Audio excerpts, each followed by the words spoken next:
Hello friends, welcome to my channel. வாங்க இன்றைக்கி நம்ம 3rd ஸ்டாண்டர்ட் தமிழ் புக்கில் வந்துட்டு ஃபஸ்ட் லெசன் பார்க்கலாம். ஃபஸ்ட் லெசனில் என்ன கொடுத்துருக்காங்கன்னு நல்லா பாருங்கள். தமிழ் பாடல் கொடுத்துருக்காங்க. லெசன் நேம் வந்து தமிழ் அமுது. வாங்க எப்படி ரீட் பண்ணுறதுன்னு பார்க்கலாம். தோண்டுகின்ற போதெல்லாம் சுரக்கின்ற செந்தமிழே, வேண்டுகின்ற போதெல்லாம் விளைகின்ற நித்திலமே, உன்னை தவிர உலகில் என்னை காக்க பொன்னோ பொருளோ போற்றி வைக்க வில்லையம்மா. இந்த பாடலை எழுதினவங்க யாருன்னு பார்த்தீங்கன்னா கவிஞர் கண்ணதாசன்.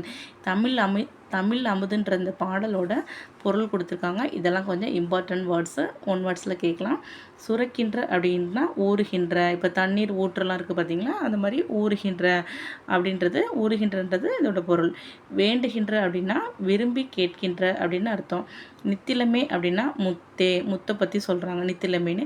விளைகின்ற அப்படின்னா கிடைக்கின்ற அப்படின்றது தான் அர்த்தம். இந்த தமிழ் அமுது பாடலோட பொருள் வந்து இப்போ கொடுத்துருக்காங்க. வாங்க பார்க்கலாம். தோண்டுகின்ற போதெல்லாம் ஊற்றை போல சுரக்கின்ற செந்தமிழே அப்படின்னா படிக்க படிக்க நம்மளோட அறிவு வந்து வளர்ந்துட்டே இருக்கும் அப்படின்னு சொல்ல வராங்க. விரும்பி கேட்கும் போதெல்லாம் கிடைக்கின்ற முத்தே அப்படின்னு சொல்கிறாங்க. முத்தேன்னு சொல்கிறாங்க. இவ்வுலகில் என்னை காக்க உன்னை தவிர வேறு பொன்னோ பொருளோ நான் சேர்த்து வைக்கவில்லையம்மா. நம்மளுக்கு ஏன் அப்படி சொல்கிறாங்க அப்படின்னா, இந்த பாடலில் வந்துட்டு நம்ம படிக்க படிக்க நம்மளோட அறிவு மட்டும் குறையவே குறையாது, அது வந்து ஊற்று போல் ஊறிக்கிட்டே இருக்கும் அப்படின்னு சொல்கிறாங்க. பாருங்கள், இந்த லெசனில் உள்ள ஒன் வேர்ட்ஸை இப்போ பார்க்கலாம். தமிழ் அமுது பாடலை நல்லா படித்து வைங்க. அவங்க எழுதினவங்க யாருன்னு நோட் பண்ணிக்கோங்க. ஒன் வேர்ட்ஸில் வரலாம். வாங்க இப்போ சரியான விடை தேர்வு செய்கிறத பார்த்துடலாம். நித்திலமே அப்படின்னா இப்போ நம்ம பார்த்தோம். நித்திலமே அப்படின்னா என்ன, நீங்கள் பார்த்தோம் பொருளில் முத்தேன்னு பார்த்தோம். அதுதான் ஆன்சரு. நித்திலமேனா முத்துன்னு அர்த்தம். உன்னை ப்ளஸ் தவிர அப்படின்னா இந்த வேர்டை நீங்கள் சொல்லி பாருங்கள். உன்னை தவிர, இங்கே இத்துன்ற வேர்டு வந்துட்டு நம்மளுக்கு சொல்லும் போதே கிடைக்குது. அப்போ வந்துட்டு உன்னை தவிரன்றது தான் இதோட ஆன்சர், செகண்ட் ஆப்ஷனு. அடுத்து போற்றி வைக்க, தேர்ட் ஒன் பாருங்கள். போற்றி வைக்க இந்த சொல்லை எப்படி நம்ம வந்து பிரித்து எழுதுகிறோம் அப்படின்னா போற்றி ப்ளஸ் வைக்க. நீங்களே பிரித்து பாருங்கள், ரெண்டு வேர்டாக போற்றி ப்ளஸ் வைக்க. இப்போ தேர்ட் ஒன் தான் இதோட ஆன்சர். பார்த்தீங்களா? இப்போ சில இந்த லெசனில் வந்து பேக் சைடில் வந்து இந்த மாதிரி ரீட் பண்ண சொல்லியிருப்பாங்க. இது ஏன் அப்படின்னா பசங்களுக்கு ரீட் பண்ண அந்த உச்சரிப்பு வந்து அழகாக வரும்ன்றதுக்காக தான் இது. கேணி அருகே தோணி. குழந்தைங்களை வந்துட்டு இதை 1 டைமுக்கு 2 டைம் ஈவினிங் டைமில் சொல்லி பாருங்கள். காலை டைம்லேயே சொல்லி இதை வந்து பார்த்து ரீட் பண்ண சொல்லுங்கள். அவங்களுக்கு தமிழ் அழகாக ரீட் பண்ண வந்துடும். அதனால தான் கேணி அருகே தோணி, தோணி மேலே ஏணி. இதை வந்துட்டு ஒரு 3 முறை சொல்லுங்கள். அதே மாதிரி கரடி கருங்கரடி, பிடரி அடர் பிடரி சொல்லி பாருங்கள். இந்த வேர்ட்ஸ் அதே மாதிரி இந்த லைன்ஸை வந்து 2 டைம்ஸோ 3 டைம்ஸோ சொல்லி பழகுங்க குழந்தைங்களுக்கு.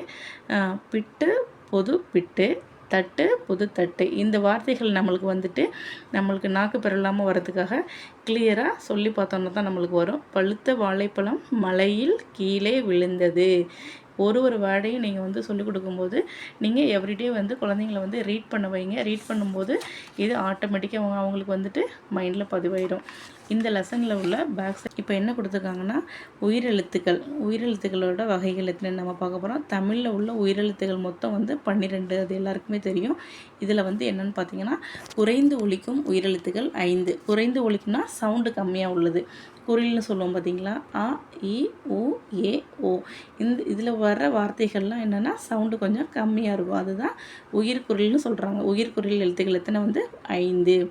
இப்போ நீண்டு ஒலிக்கும் உயிர் எழுத்துக்கள், இது நம்ம என்ன பார்த்தோம், குறைந்து ஒலிக்கும் உயிரெழுத்துக்கள் 5 பார்த்தோம். இது வந்து நீண்டு ஒலிக்கும் உயிரெழுத்துக்கள் வந்து 7. என்னென்னு பார்த்தீங்கன்னா ஆ இ உ ஏ ஐ ஓ ஆவ். இது வந்து நம்ம சொல்லும் போதே நீண்டு ஒலிக்குது. அதனால இது வந்து உயிர் நெடில் எழுத்துக்கள்னு சொல்கிறோம். பாருங்கள், இப்போ உயிர் எழுத்துக்களை வந்து உரிய முறையில் ஒலித்து நம்ம பார்ப்போம், சொல்லி பார்க்கணும். இப்போ சவுண்டு கம்மியாக வருதா, குரில். இது வந்துட்டு குறைந்து ஒலிக்கிறதுனால இது வந்து குரில். ஓகேவா?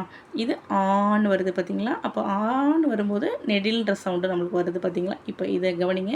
இ, இது ஈ, இது உ ஊ, ஏ ஏ, ஐ ஓ ஓ, ஆவ். இப்போ நம்ம இது சொல்லி பார்க்கும்போதே நம்மளுக்கு வந்துட்டு இதில் எது குரில் எது நெடில் நம்மளுக்கு ஆட்டோமேட்டிக்காக தெரிஞ்சிடும். அதில் மாதிரி குழந்தைங்களுக்கு சொல்லிக் கொடுக்கும்போது தெளிவாக சொல்லிக் கொடுங்க. இப்போ மெய்யெழுத்துக்கள் இப்போ உயிரெழுத்துக்கள் பார்த்துட்டோம். இப்போ மெய்யெழுத்துக்களை வந்து தமிழில் உள்ள மெய்யெழுத்துக்கள் மொத்தம் 18ன்னு நல்லாவே தெரியும். இப்போ வலிய ஓசை உடைய மெய்யெழுத்துக்கள் 6. 6 6 நம்ம வந்துட்டு பிரிச்சிருப்போம். 6ல் வந்துட்டு இப்போ நம்ம என்ன சொல்லுவோம்னா கசட தபர வல்லினம், ஞஞன நமன மெல்லினம், எரல வளல இடையினம் அப்படின்னு சொல்லிட்டு நம்ம படிச்சிருப்போம். இப்போ வந்துட்டு அதே மாதிரி வலிய ஓசையுடைய மெய் எழுத்துக்கள் 6ன்னு சொல்லியிருக்காங்களா. இக்கு, இச்சு, இட்டு, இத்து, இப்பு, இரு. இது நம்ம ஞாபகம் வச்சுக்கிறதுக்காக தான் கசட தபர வல்லினம் சொல்லிட்டு படிச்சிருப்போம். அதே மாதிரி குழந்தைங்களுக்கு சொல்லி கொடுத்தீங்கன்னா ஆட்டோமேட்டிக்காக மெமரி ஆகிடும். அதே மாதிரி இப்போ மென்மையான ஓசையுடைய மெய் எழுத்துக்கள் 6ன்னு சொல்லியிருக்கோம்ல. ஞஞன நமன, ஞஞன நமன. மெல்லின எழுத்துக்கள்னு சொல்லியிருக்கோம். வல்லினம், மெல்லினம், இடையினம், லைனாக வரும் பாருங்கள். இதுவும் வலிய மென்மையான இரண்டிற்கும் இடைப்பட்ட ஓசையுடைய எழுத்துக்கள். கவனிங்க, மென்மையான ஓசையுடைய மெய்யெழுத்துக்கள் வந்து 6, ஞஞன நமன மெல்லின எழுத்துக்கள். ஓகே. வலிய மென்மையான இரண்டிற்கும் இடைப்பட்ட ஓசையுடைய மெய்யெழுத்துக்கள்னால் எரல வளல இடையின மெய்கள். ஓகேவா.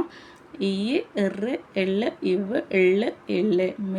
மெய்யெழுத்துக்களை உரிய முறையில் ஒலித்து பார்ப்போம். இப்போ கொடுத்துருக்க 18 எழுத்துக்களையும் வந்துட்டு இந்த மெத்தடில் நீங்கள் வந்துட்டு ரீட் பண்ணி பார்க்கும்போது நம்மளுக்கு அதோட அந்த லெட்டர்ஸோட அர்த்தம் நம்மளுக்கு புரியும் ஃப்ரெண்ட்ஸ். இந்த வீடியோ பிடிச்சிருந்தா நீங்கள் லைக் பண்ணி சப்ஸ்கிரைப் பண்ணுங்கள். நாம் இன்னொரு நல்ல வீடியோவில் சந்திக்கலாம். தேங்க்யூ ஃபார் வாட்சிங்.